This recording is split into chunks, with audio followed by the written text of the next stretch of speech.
தொடக்க நூல் அதிகாரம் 7. அப்பொழுது ஆண்டவர் நோவாவிற்கு கூறியது, நீ உன் குடும்பத்தார் அனைவரோடும் பேழைக்குள் செல். ஏனெனில் இத்தலைமுறையில் உன்னையே நான் நேர்மையானவனாக காண்கிறேன். தக்க விலங்குகள் எல்லாவற்றிலிருந்தும் ஆணும் பெண்ணுமாக 7 சோடிகளையும், தகாத விலங்குகளிலிருந்து ஆணும் பெண்ணுமாக 1 சோடியையும், வானத்து பறவைகளிலிருந்து ஆணும் பெண்ணுமாக 7 சோடிகளையும், மண்ணுலகெங்கும் அவற்றின் இனங்கள் உயிர் பிழைத்துக் கொள்வதற்காக உன்னுடன் சேர்த்துக்கொள்.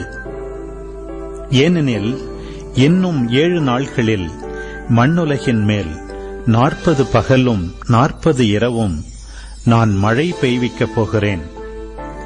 நான் உருவாக்கிய உயிரினங்களை எல்லாம் இந்த நிலத்திலிருந்து அழித்தொழிப்பேன். ஆண்டவர் கட்டளையிட்டபடியே நோவா எல்லாவற்றையும் செய்தார்.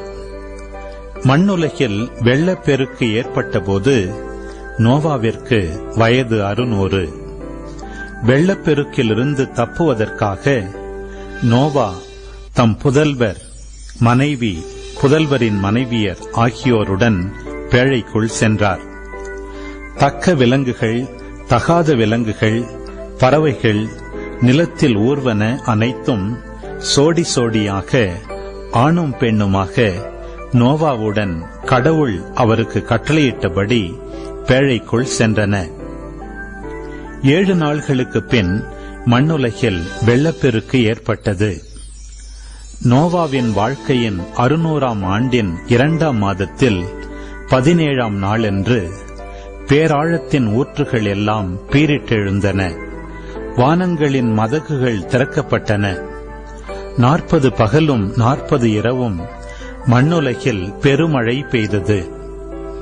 நோவா தம் புதல்வர் சேம், காம், எப்பேத்து, தம் மனைவி, தம் புதல்வர் மூவரின் மனைவியர் ஆகியோருடன் அன்றே பேழைக்குள் நுழைந்தார். அவர்களும் அவர்களுடன் எல்லா வகை காட்டு விலங்குகளும், கால்நடைகளும், நிலத்தில் ஊர்வனவும், பறவைகளும், இறக்கைகளுடைய யாவும், உயிருள்ள அனைத்தும் சோடி சோடியாக நோவாவிடம் பேழைக்குள் சென்றன. கடவுள் அவருக்கு கட்டளையிட்டபடி உள்ளே சென்றவை எல்லாம் ஒவ்வொரு உயிரினத்திலும் ஆணும் பெண்ணுமாக உள்ளே சென்றன. அதன் பின் ஆண்டவர் அவரை உள்ளே விட்டு கதவை மூடினார். 40 நாள்களாக பெருவெள்ளம் மண்ணுலகில் வந்து கொண்டிருந்தது. வெள்ளம் பெருக்கெடுத்து பேழையை தூக்க அது நிலத்திலிருந்து உயர்ந்து எழுந்தது.